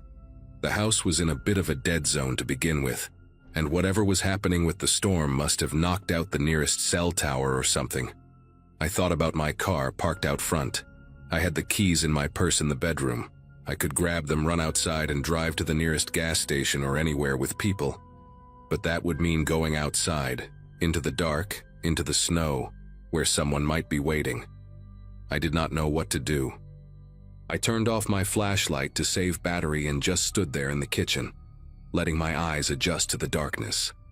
The windows let in the faintest glow from the snow outside, just enough to see the outlines of furniture.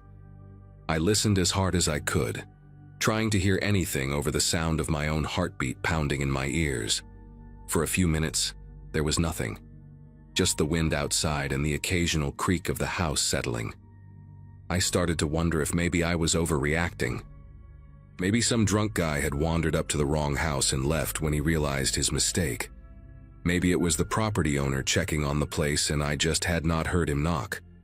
I was actually starting to calm down a little when I heard it.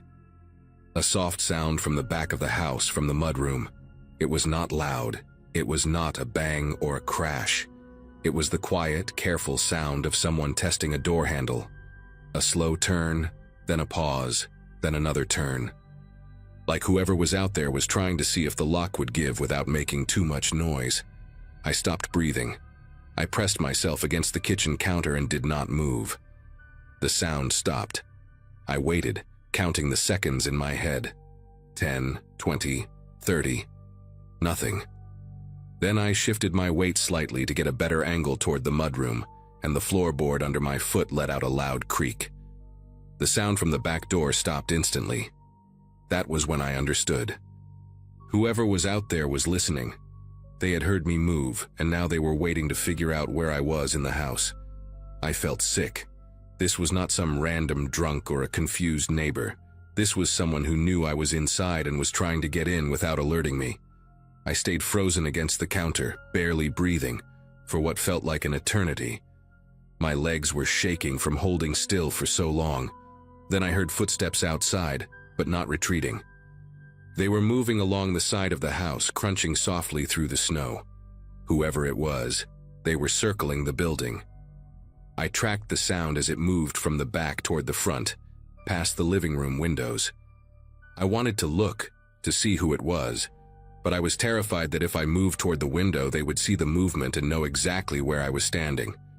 So I just listened as the footsteps passed by, slow and deliberate, like someone taking their time. Like someone who was not in any hurry at all. The footsteps stopped somewhere near the front of the house. I waited, straining to hear anything. A full minute passed with nothing. Then 2 minutes. I was starting to think maybe they had left when I heard the front door handle rattle. Not as gently as the back door. This time it was more forceful, like they were done being subtle. The door shook in its frame but held. I had locked it, thank God, and it was a solid wooden door with a good deadbolt. But the sound of someone actively trying to force their way in while I stood helpless in the dark was something I will never forget. I made a decision then. I moved as quietly as I could toward the bedroom, feeling my way along the wall with one hand. I did not turn on my flashlight because I did not want to give away my position. In the bedroom, I grabbed my car keys from my purse and the small kitchen knife I had been using to cut apples earlier that day. It was not much, but it was something. I crouched down beside the bed, putting my back against the wall so no one could come up behind me, and I waited. The rattling at the front door stopped after maybe 30 seconds. Then silence again. I do not know how long I sat there on the floor in the dark. It could have been 20 minutes or it could have been 2 hours. Time stopped making sense. Every tiny sound made my heart jump. The house creaking, the wind gusting, even my own breathing sounded impossibly loud. At some point, I heard the footsteps again, this time moving away from the house. I heard them crunch through the snow, getting fainter and fainter until I could not hear them at all. but I did not trust it. I kept thinking it was a trick, that whoever it was had just moved further away to wait for me to let my guard down. So I stayed exactly where I was, gripping that stupid little knife, watching the faint gray rectangle of the bedroom window for any sign of movement. The sky eventually started to lighten, just barely, that first hint of dawn turning the black into a dark blue. I had never been so grateful to see the sun coming up in my entire life. I stayed on that floor until there was enough light to see clearly, until I could look out the window and confirm that there was no one standing in the yard. When I finally got up, my whole body was stiff and aching from sitting in the same position for so long. The power was still out, but there was enough daylight now that I did not need my flashlight. I walked through the house, checking every window, every door. The front door showed scratches around the lock that had not been there before, deep gouges in the wood where someone had tried to pry it open. The back door was the same, with fresh marks around the deadbolt. I went outside through the front, staying close to the house, and walked around to check the perimeter. The snow told the whole story. There were footprints everywhere, circling the entire house multiple times, stopping at every window, clustering around both doors. Big footprints, probably a man based on the size. I followed them with my eyes as far as I could, and they led off toward the tree line behind the property and disappeared into the woods. I did not follow them. I went back inside, grabbed my stuff as fast as I could, and I was in my car and driving away within 10 minutes. I did not even lock the door behind me. I just left. I drove straight to the police station in the nearest town and told them everything. They sent someone out to the property, but by the time they got there, fresh snow had covered most of the footprints. They found the scratches on the doors and took some pictures, filed a report. The officer told me it was probably someone who knew the house was usually empty in winter and assumed no one was there. Maybe someone looking to steal whatever they could find, or just looking for a place to get out of the cold. They never caught anyone. I called the property owner and told him what happened, and he was shocked, said nothing like that had ever happened before. I did not go back to finish my 2 weeks. I did not ask for a refund. I just wanted to forget about it. But here's the thing that still keeps me up at night sometimes, 3 years later. Whoever was out there, they were not just trying random doors. They cleared the snow from the handle before they tried it. They listened for my movements inside. They circled the house, checking every possible entry point, patient and methodical. And when they could not get in, they just walked away into the woods like it was nothing. I never saw a face, never heard a voice. I have no idea who it was or why they chose that house on that night, and I guess I never will.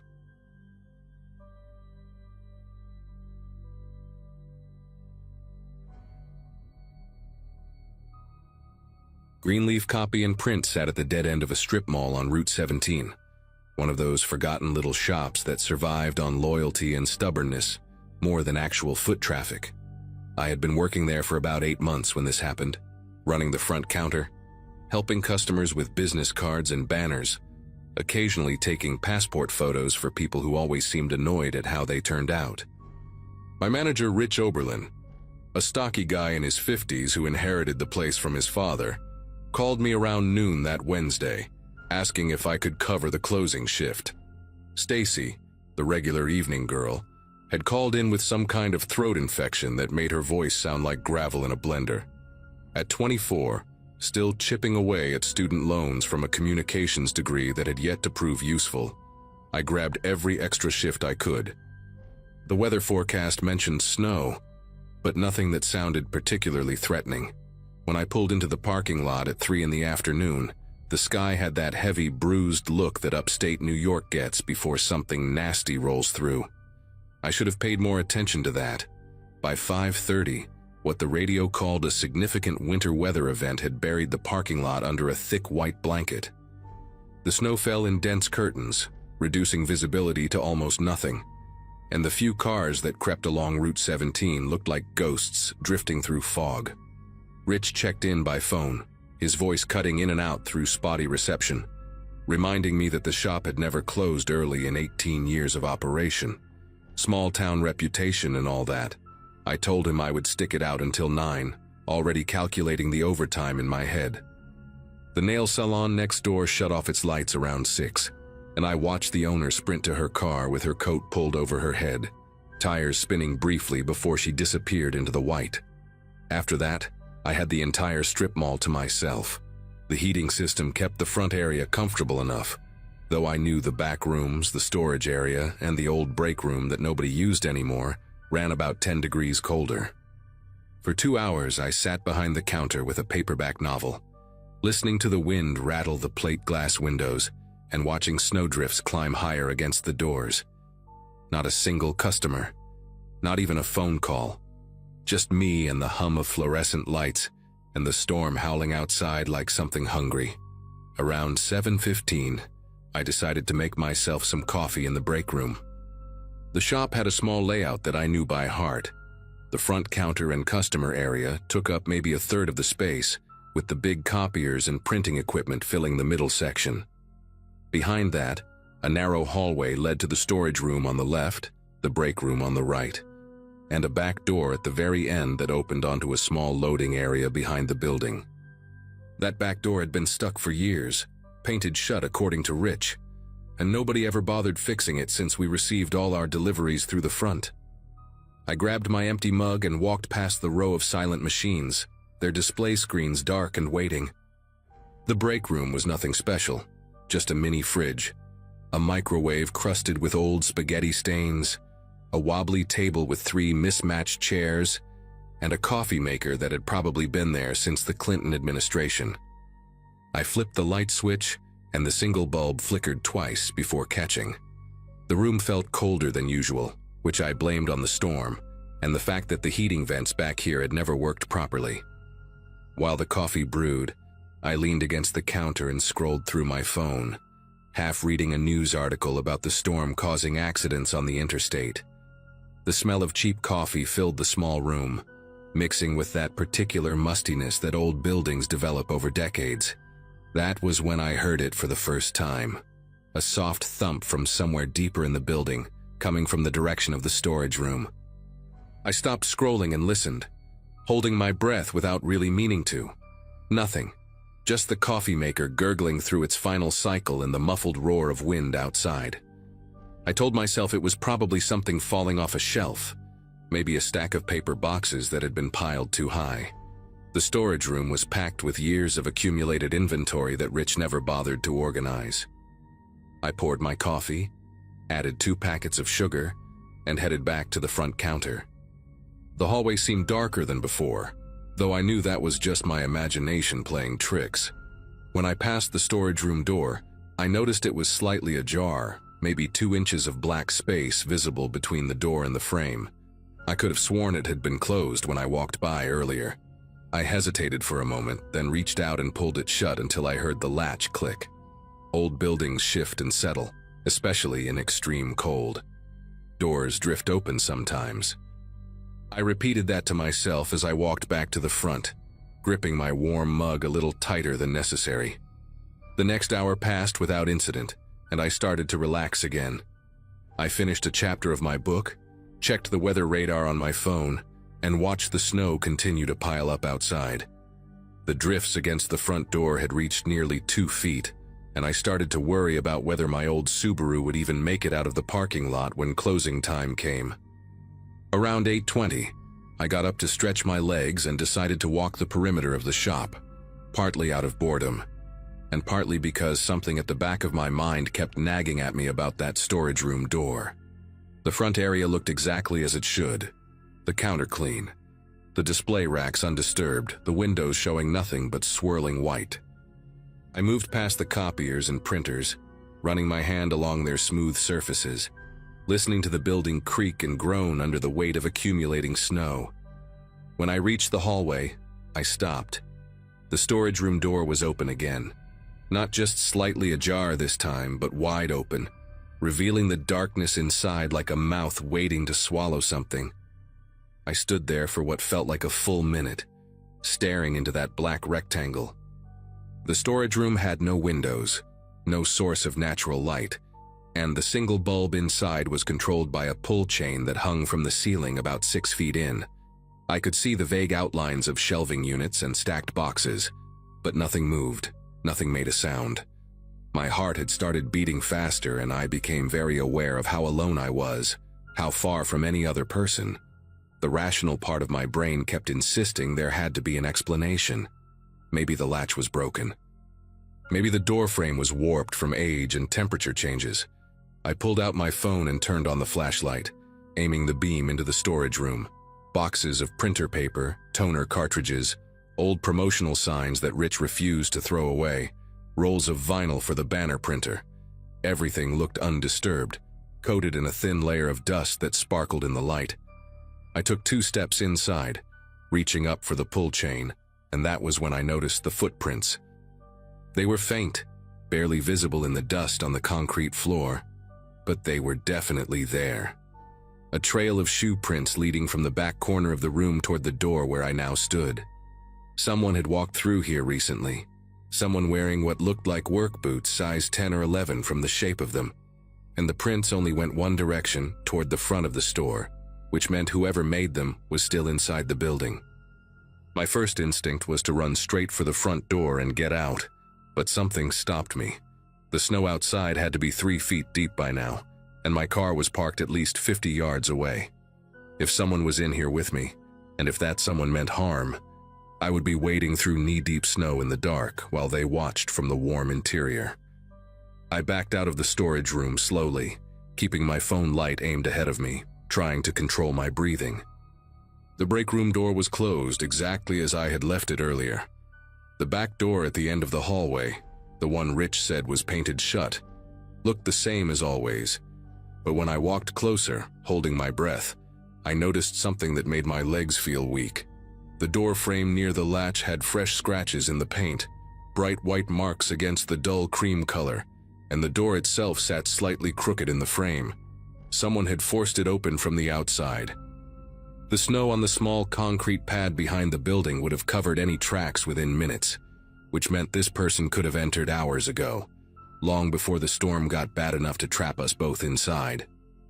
I retreated to the front counter as quietly as I could manage, my sneakers barely making a sound on the thin commercial carpet. My mind raced through the layout of the shop, trying to figure out where someone could hide. The storage room seemed clear, at least the main area. The break room was too small to conceal anyone for long, but there was another space I had forgotten about. A narrow utility closet built into the wall between the copier area and the hallway, where Rich kept cleaning supplies and a few old machines that no longer worked. The door to that closet blended almost seamlessly with the wall paneling, easy to miss if you did not know it was there. I'd only opened it twice in 8 months, once to grab a mop when a customer spilled coffee, and once when Rich asked me to find a specific replacement part for one of the printers. I stared at that section of wall from behind the counter, my phone clutched in one hand, trying to remember if I had noticed anything unusual when I walked past earlier. The closet door had a small brass handle, tarnished almost black with age, and from this distance I could not tell if it was fully closed or slightly open. I did not want to find out. I needed to call for help, but when I looked at my phone, the signal had dropped to a single flickering bar. The storm must have been interfering with the cell towers, or maybe the snow was just too thick for anything to get through. I tried calling 911 anyway, pressing the phone hard against my ear, but all I got was static and silence, not even a ring. My second thought was the landline on the counter, an old beige phone that Rich kept for backup and rarely used. I picked up the receiver and heard nothing, just dead air. The phone lines must have gone down with the storm, buried under ice and snow somewhere between here and town. I was completely cut off, alone in a building with someone who had broken in and hidden themselves for hours, watching me go about my evening without any idea they were there. The thought of it made my skin prickle with something between fear and revulsion. I pictured myself making coffee, reading my book, checking my phone, all while a stranger lurked somewhere in the shadows, studying my movements, waiting for something. Waiting for what exactly? That question terrified me more than anything else because I had no way of knowing the answer. A sound broke the silence, and this time it was unmistakable. Not a thump or a creak, but a slow, deliberate footstep coming from the hallway. Then another. Someone was walking toward the front of the store, not even trying to be quiet anymore. I ducked behind the counter, pressing my back against the wooden panel, and grabbed the only thing within reach that could serve as a weapon, a heavy-duty paper cutter with a long metal blade. The footsteps stopped somewhere near the copiers, maybe 20 feet from where I crouched. I could hear breathing now, slow and even, the sound of someone completely calm. My own breath came in shallow gasps that I tried desperately to muffle with my hand. Through a small gap between the counter and the wall, I could see a sliver of the shop floor, just enough to catch movement if anyone walked past. For a long moment, nothing happened. The breathing continued, steady as a metronome, and I realized with horrible clarity that this person knew exactly where I was. They had probably watched me duck behind the counter. They were standing there in the middle of my workplace, in no hurry at all, enjoying the fact that I was trapped and terrified and completely at their mercy. Then headlights swept across the front windows, bright and sudden, cutting through the snow like a miracle. A truck had pulled into the parking lot, its engine rumbling loud enough to penetrate the glass. I heard the footsteps behind me move quickly, retreating back toward the hallway, no longer slow or deliberate, but fast and urgent. Without thinking, I stood up and screamed, waving my arms at the truck outside. Not even words really, just raw noise coming out of my throat. The truck stopped about 30 feet from the door, and I saw a figure climb out, bundled in a heavy coat, wading through the snow toward the entrance. Behind me, I heard the back door slam, the one that was supposed to be painted shut, and then nothing. I ran to the front door and shoved it open against the snowdrift, cold air hitting my face like a slap, and nearly tackled the man coming toward me. His name was Earl, I learned later, a driver for a tow company who had been looking for a place to wait out the worst of the storm before continuing on to a call. He said I looked like I had seen death itself, pale and shaking and barely able to form sentences. I told him someone had been inside with me, that they had broken in through the back, and he helped me search the building while keeping his own tire iron ready. We found the utility closet door standing wide open, and inside, shoved behind a broken laminator, there was a backpack that did not belong to anyone at the shop. Earl pulled it out carefully, using his gloved hands, and we looked inside together. A change of clothes, a hunting knife with a 6-inch blade, a roll of duct tape, a small flashlight, and a burner phone with no contact saved. There was also a folded piece of paper with the shop's hours written on it, along with a note in messy handwriting that said, "Wed night, one girl alone." Earl called the police from his truck radio, and they arrived about an hour later after the plows had cleared enough of Route 17 to get through. The officers took the backpack as evidence and told me I was lucky, though they used a different word that I will not repeat here.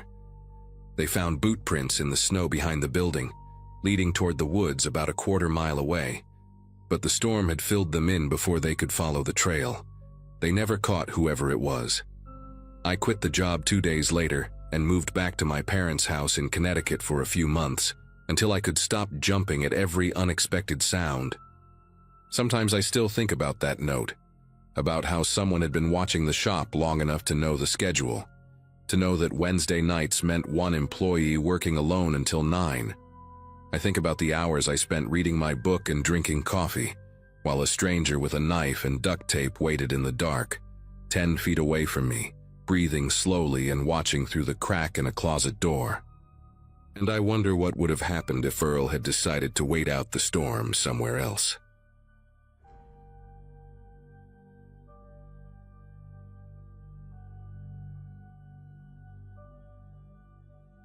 Living alone had never bothered me before that winter. At the time, my name was Clara, and I had rented a remote house miles away from the nearest town to save money and clear my head. Work was remote, life was quiet, and isolation felt like a luxury instead of a threat. Snowstorms were common in that region, and I had stocked up the way everyone told me to. The forecast mentioned heavy snow, nothing unusual, and I remember feeling almost excited for the forced stillness. That morning, the world outside was already muted, wrapped in thick white silence. Wind dragged loose snow across the yard like smoke. Inside, the house creaked the way old places do when temperatures drop. By late afternoon, the storm had grown teeth. Snow piled against the doors faster than I could shovel, and the road disappeared completely. Phone signal flickered in and out, and the power died without warning, plunging every room into an early dusk. The heater shut down, leaving only the faint tick of cooling pipes. Candles became my new light sources, their flames bending whenever the wind slammed the siding. I kept telling myself this was normal, just a rough storm passing through. Still, the silence between gusts felt too deep, like the house was holding its breath. Every sound carried weight in a way it never had before. The first impact came just after dark. A dull thud against the outer wall, low and heavy, followed by another closer to the back of the house. Ice chunks falling from the roof made sense, and so did wind-driven debris, so that's what I told myself. The noises repeated, irregular but deliberate enough to pull my attention every time. Each hit seemed to test a different section of the house. I paced from room to room listening, trying to map where the sounds came from. The storm howled loudly enough to blur everything together, yet those impacts stood out, sharper somehow. I avoided the windows, uneasy about what I might see beyond the glass. Eventually, curiosity won. One candle in hand, I approached the living room window, wiping condensation from the inside with my sleeve. Snow covered most of the glass, pressed high and thick, but something darker caught my eye. A shape stood out where the snow thinned, uneven and unsettlingly familiar. The impression looked like fingers splayed wide, pressed flat against the outside of the window. Before I could fully process it, the mark vanished as snow slid back into place. Moments later, another impact struck the opposite side of the house. That's when the realization set in that whatever was out there wasn't random, and it wasn't staying in one place. Night pressed in hard after that. Candles burned lower, and the cold crept across the floors in slow, numb waves. The impacts kept coming, spaced out just enough to prevent any rhythm, like whoever or whatever was outside didn't want me getting used to it. Wind alone couldn't explain how the sounds shifted from wall to wall.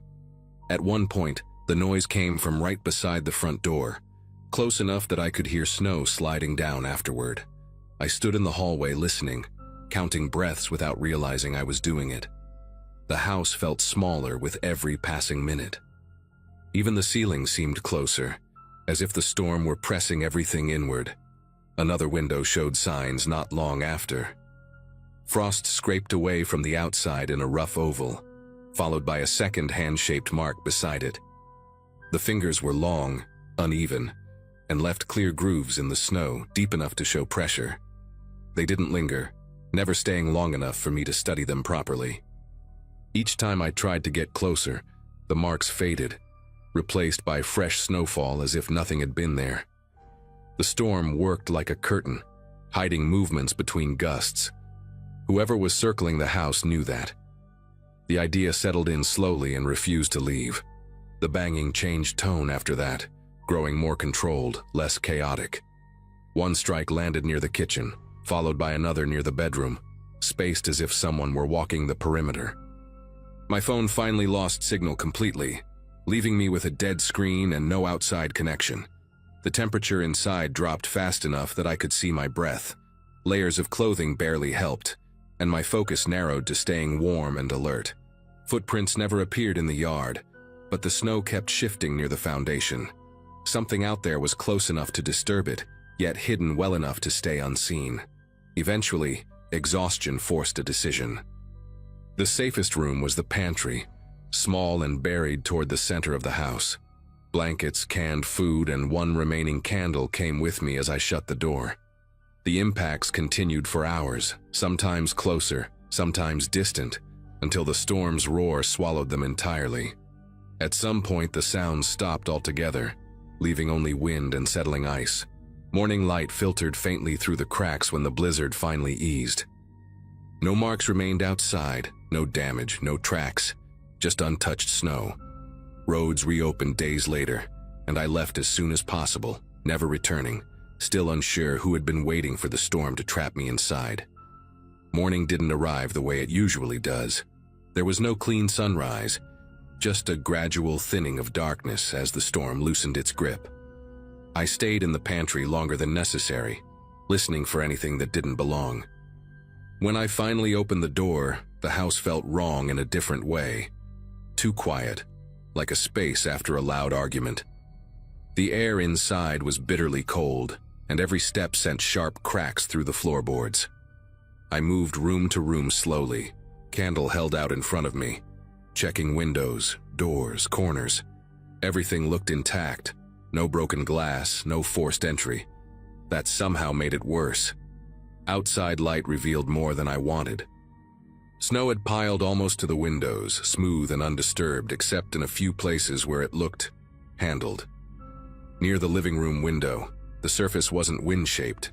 It was flattened in patches, uneven, like someone had leaned there and then stepped back.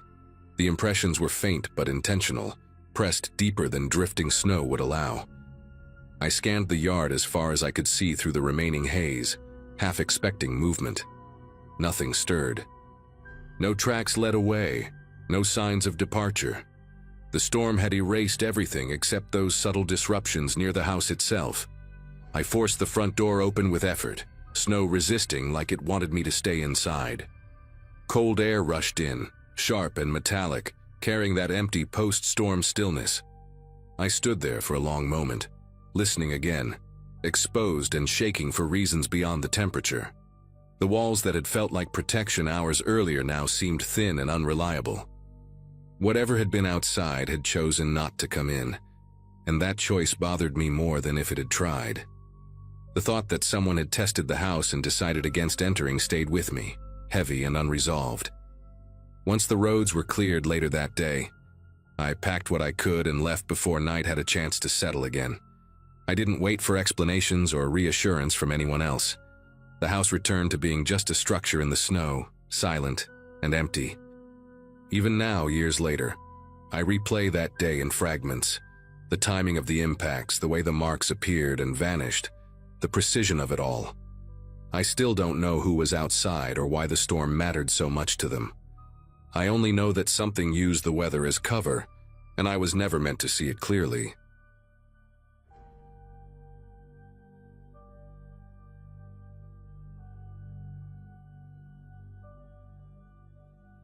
Winter mornings near my place were usually quiet enough that I could hear my own boots compressing the snow. At that point in my life, I was living alone in a small rental on the edge of town, working irregular hours and using long walks to clear my head. The trail behind my neighborhood wasn't anything official, just a worn path locals used to cut through the trees. That day, the air had that sharp, dry cold that makes your nose sting with every breath. I remember debating whether to go out at all because the ground was slick and the sky looked heavy. Still, I needed the movement, the routine, something normal.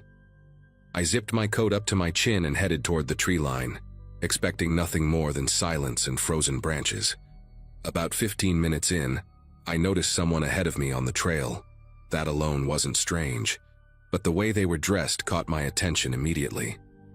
No gloves, no hat, and a thin jacket that looked more like something you'd wear in early fall. Their steps were slow and uneven, almost dragging, leaving shallow marks in the snow. Every few seconds they paused, as if listening for something behind them. I slowed my pace without fully realizing why, keeping a steady distance. The woods around us were dense, darker than usual, the kind that swallows sound. I remember thinking how exposed that person must be to the cold. Yet they didn't seem bothered.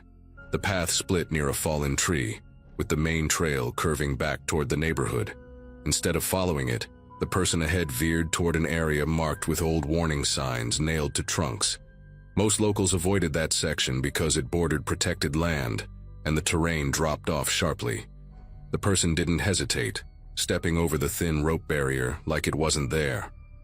I stopped completely, my breath fogging the air, trying to decide what to do. Part of me wanted to call out, maybe warn them, but my voice wouldn't come. The quiet felt heavier than before, like the forest was holding it in. After a long moment, I turned back, uneasy and annoyed at myself for letting a stranger rattle me. Weeks passed and the memory faded into something I only thought about when I walked that way again.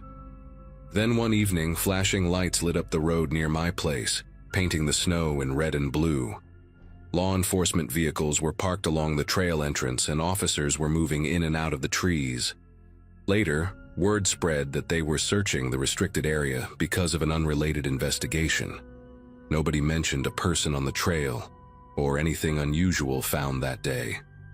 Still, standing at my window, watching the lights flicker against the forest, that image of the underdressed figure came rushing back with uncomfortable clarity. It felt like a piece of something larger I had brushed against and never understood. The following days changed how I moved through that part of town. The trail stayed open, but the casual rhythm it once had was gone. I found myself scanning the tree line more than the ground, noticing things I'd ignored for years. Broken branches piled in odd places, faint tracks that didn't match boots or animals, scraps of fabric snagged on thorns. I kept replaying the way that person had crossed into the restricted area so calmly, like they'd done it before. There was no sense of urgency in their movements, no rush to get somewhere warm. That detail bothered me more than anything else. Cold like that usually forces decisions, but they had moved with patience, almost intention. Eventually, curiosity pushed me to ask around. At a small local diner, I overheard two older men talking about the police activity. They spoke in hushed tones, mentioning thefts, illegal dumping, and something about makeshift shelters deep in the woods. One of them joked about people hiding where nobody wanted to look. I sat there stirring my coffee long after it went cold, realizing how close that hidden area was to my daily routine. I thought about how easily I'd followed the stranger's path with my eyes, how natural it felt to watch them drift away from safety. It unsettled me to admit how close I'd come to stepping past those signs myself. Sleep didn't come easily for a while after that. Every creak outside my window sounded amplified. Every gust of wind felt deliberate. I started locking my doors earlier than usual and stopped using the trail altogether. Once, during another walk closer to town, I spotted a piece of rope half buried in snow that looked identical to the barrier near the restricted area. I couldn't say for sure it was the same, but seeing it there sent a jolt through me. It made me wonder how many markers I'd missed before, how many times I'd crossed paths with things just outside my awareness. The idea that danger didn't announce itself weighed heavily on me. Eventually, the police presence disappeared, and life resumed its usual pace. No official statements reached us beyond vague reassurances. Still, that winter walk stayed with me, reshaping how I thought about familiar places. I learned that proximity doesn't equal safety, and routine can blind you to quiet warnings. Even now, years later, I avoid wooded shortcuts during colder months.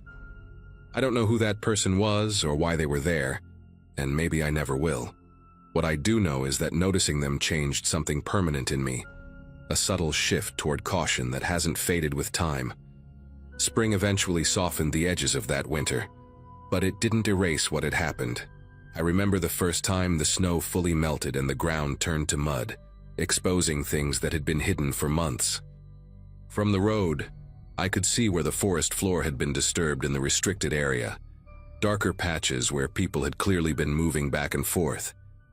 It made the whole thing feel more real, less like a strange memory, and more like a near miss. I realized how thin the line was between a normal habit and a dangerous situation. All it took was one step off a familiar path. Not long after that, a short article appeared on a local news site. It talked about arrests connected to illegal activity tied to the forest, mentioning stolen property and individuals using the area to stay out of sight. The report was vague and careful, probably to avoid panic, but it confirmed enough to make my chest tighten. They included a photo taken from the edge of the woods, showing debris and a narrow footpath that looked exactly like the one I'd seen that day. I stared at that image for a long time, tracing the route with my finger. It finally clicked that the person I'd followed with my eyes hadn't been lost or careless. They'd known exactly where they were going. That realization brought an unexpected mix of relief and dread. Relief that I hadn't called out, hadn't followed, hadn't tried to be helpful. Dread because it meant I'd unknowingly been close to something deliberate and hidden. I started sharing the story quietly with a few friends, framing it as a strange coincidence rather than anything dramatic. Most of them brushed it off, saying things like that happen everywhere. But a couple went quiet, especially those who also used trails near their homes. It was unsettling to see that same shift of awareness pass to them, the same pause before they spoke. In the end, the solution was simple and practical. I stopped using that trail altogether and adjusted my routines. I found busier routes, places with open sightlines and people around. The forest is still there, unchanged, and I still pass it sometimes on my way to work, but I don't feel drawn to it anymore. That single winter walk taught me that familiarity can be misleading, and not every quiet place is empty. I don't know what would have happened if I'd taken a few more steps forward that day. What matters is that I didn't, and that choice still feels like the right one.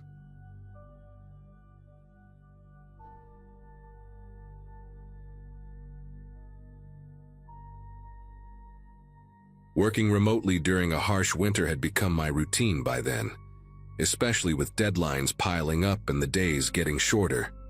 At that point in my life, I was living alone in a small 2-story house, trying to save money and keep my head down.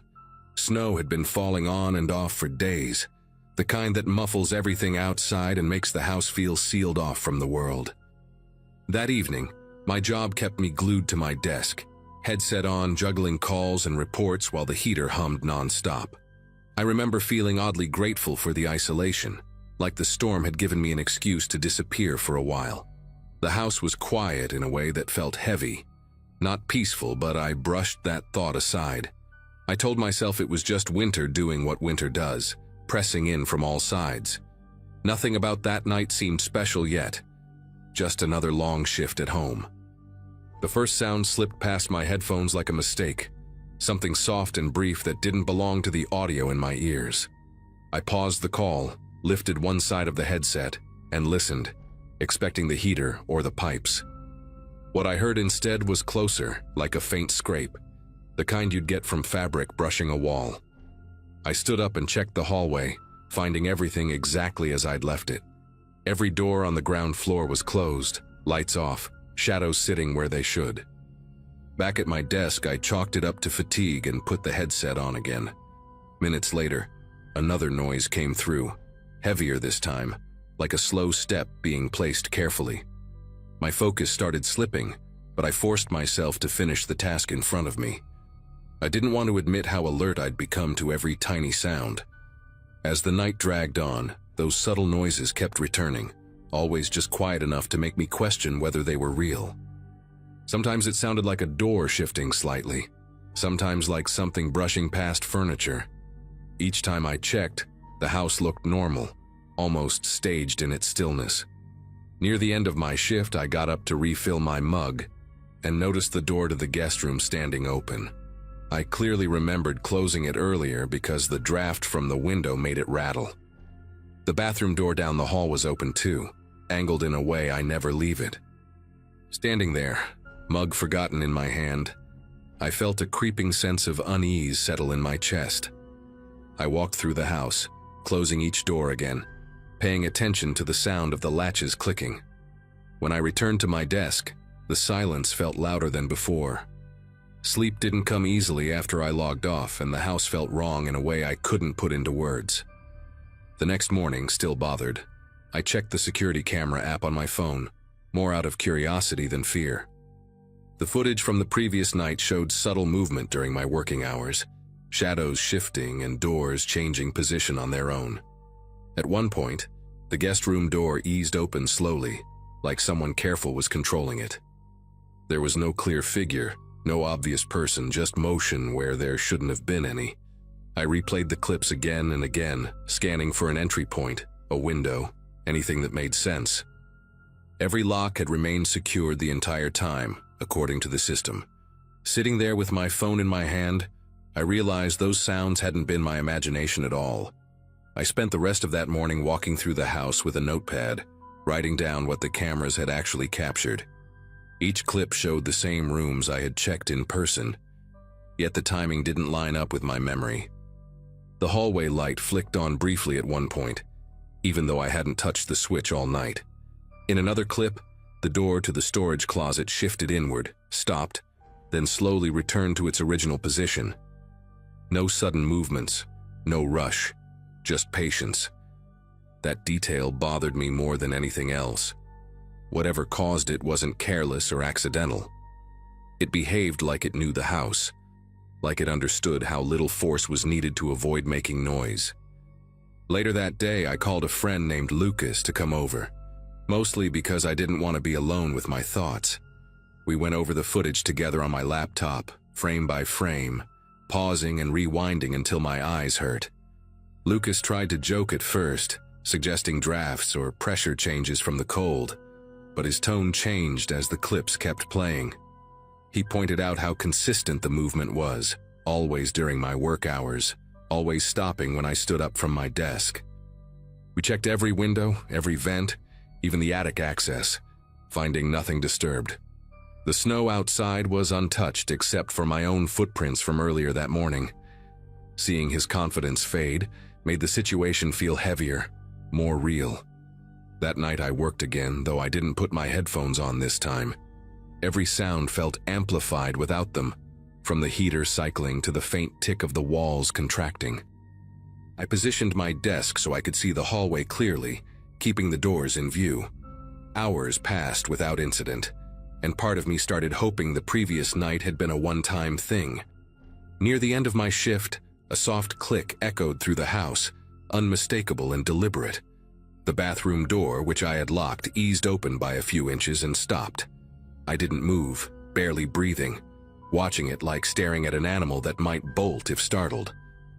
After a long minute, it closed again, gently, leaving the latch exactly where it had been. The next day, I contacted a security technician to review the system in person.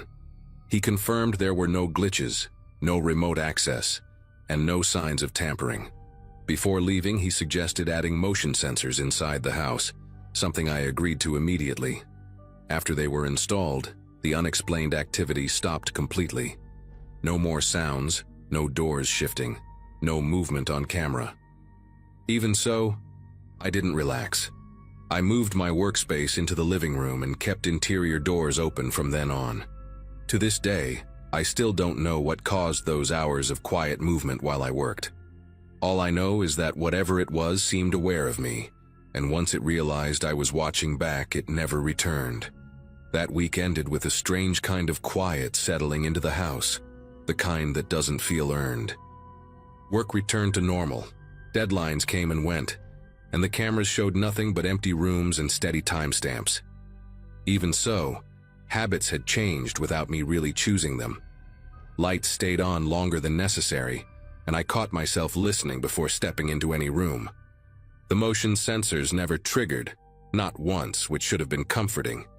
Instead, it felt like a held breath that never fully released.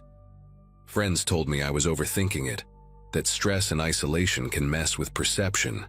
Deep down, I knew stress hadn't opened locked doors or shifted shadows on a screen. Normalcy had come back too cleanly.